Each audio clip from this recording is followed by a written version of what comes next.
আজকে দ্বিতীয় রমজানের ইফতারি করলাম। আলহামদুলিল্লাহ আলহামদুলিল্লাহ আলহামদুলিল্লাহ। এই তো ইফতার রেডি করে ফেলেছি। তো সবাই দোয়া করবেন যেন এভাবে সিয়াম সাধনার মাস রোজা রেখে সিয়াম সাধনা করে যেন ইফতারি করতে পারি। সুবহানাল্লাহ তাআলা যেন সেই তৌফিক সবাইকে দেয় ইনশাআল্লাহ। আমার অনেক অনেক স্বপ্ন আছে, যদি আমার অনেক অ্যাবিলিটি থাকে, মানে আমার যে একান্তই আমার অ্যাবিলিটি যদি আল্লাহ কখনো দেয়, আমি একদম 2 হাত ভরে গরিবকে দিব। এটা আমার খুব ছোটোবেলা থেকেই একটা ড্রিম বলতে পারেন। তো যাই হোক, এখনও যতটুকু পারি, যতটুকু সুবহানাল্লাহ তাআলা তৌফিকে দিয়েছে ততটুকুই গরিবকে দেওয়ার চেষ্টা করি, ততটুকুর ভিতরে সাধ্যের ভিতরেই দেওয়ার চেষ্টা করি।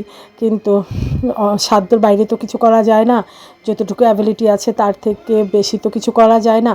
তো যাই হোক, এই যে এখানে আমি বড়া পেঁয়াজুটা ভাজলাম, কার ইয়েতে কী বলে জানি না।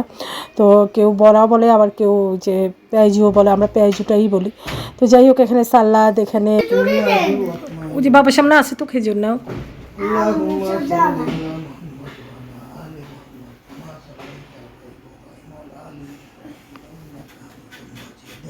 اللهم بارك على محمد وعلى آل محمد كما باركت على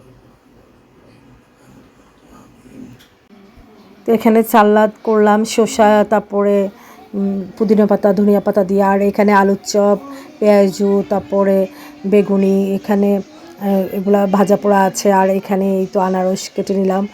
আর এখানে আছে এই তো তরমুজ, তারপরে বুরিন্দা, তারপরে সালাদ, তারপরে এই যে আবার তরমুজ ছোটো করে কেটে নিয়েছি। এখানে হালিম আছে, ওখানে ছোলা আছে। আর ওই যে এটা কি ফালুদাও নিয়ে আসলো আজকে। আর এখানে জিলাপি আছে। তো ফালুদা গ্লাসের ভিতরেই ছিল, এটা রেডিমেড বাইরে থেকে নিয়ে আসছে ফালুদাটা। জিলাপিটা আর ওই যে জিলাপিটা অনেক মজা লাগছে আসলে। তো হালিমটাও মানে অনেক স্বাদ হয়েছে, হালিমটা একদম মানে কী বলবো, অনেক মজা হয়েছে। তারপরে আপনার এখানে এটাকে ফালুদাটাও অনেক মজা হয়েছে, একদম মানে অনেক ঠান্ডা ঠান্ডা ফালুদাটা ছিল। ইফতারের খাওয়ার পর অনেক কাজ আসলে, রমজান মানেই কাজে ব্যস্ততা। তো যাই হোক, এখানে ওই যে টেবিলে কালকের কিছু জিনিসপত্র আছে, এগুলো আমি সরাবো। আসলে এই যে একটা তরমুজ নিয়ে আসছে, এখনও নাকি কেজি হিসাবে তরমুজ বিক্রি করে। তো তরমুজটা আজকে ইফতারিতে কাটা হবে। আর এই তো এখানে এইভাবে আমি অর্গানাইজ করে রেখেছি যে ইফতারিতে যেন আমি কোনো কিছু দূরে না থাকে আমার। আমি এখানে যে ভাজা পোড়াগুলো এখানে রেখে দিই, পানি বোতলগুলো এখানেই আছে। আর এই যে এখানে মুড়ি, তারপরে খেজুর, বিস্কিট যা আছে আমি টলিটাতেই রেখে দিচ্ছি। এই যে মানে খাওয়ার সময় যেন আমি বসলেই এখানে পাই। এখানে সুবা বসে, সুবার চেয়ারটা তো আপনারা দেখছেন, ও খুব কমফোর্টেবল ফিল করে চেয়ারে বসে। এই তো এইভাবে আমি ডাইনিং স্পেসটা করছি। তারপরে এই যে আমার উপরে লাইটটা জ্বলতেছে, আমার খুব ইচ্ছে আছে এখানে একটা বড় ঝাড় দিব, বড় লাইট দিব। তো যাই হোক, আমিও একটু কাজ করি। আমার সকালবেলা যেটা ডিউটি, ঘরটর গুছানো, পরিষ্কার করা, রান্না বাড়া করা, এই যে এগুলা খেজুরগুলা আমি আসলে কালকে খেজুর খাই নাই, তো দেখবো আজকে খেজুরগুলো কেমন, ট্রাই করে দেখব। তো যাই হোক, টেবিলটাও গুছিয়ে ফেলবো। আমার এই প্যানটাতে একটু সমস্যা দেখা দিচ্ছে। আমার এই প্যানটার প্লাগটা কীভাবে যে ভেঙে গেছে, আমি প্লাগটা করবো, কারণ ইফতারের সময় গরম লাগে।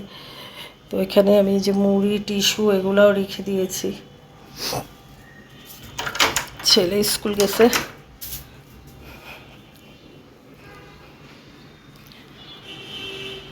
আল্লাহ, এই তো সুবামার কাপড় চোপড়ের অবস্থা, কাপড় চোপড় গোছাইতে হবে। এই যে সুবামার টেবিলটা আবার আমি এখানে সেটিং করে দিয়েছি, ওইখানেই পড়বে।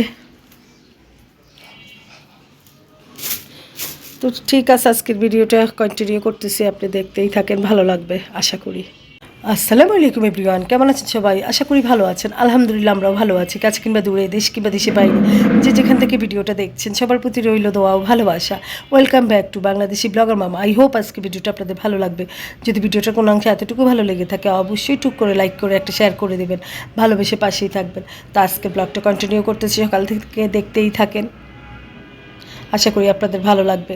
আপনাদের সাথে কিছু কথা শেয়ার করলাম।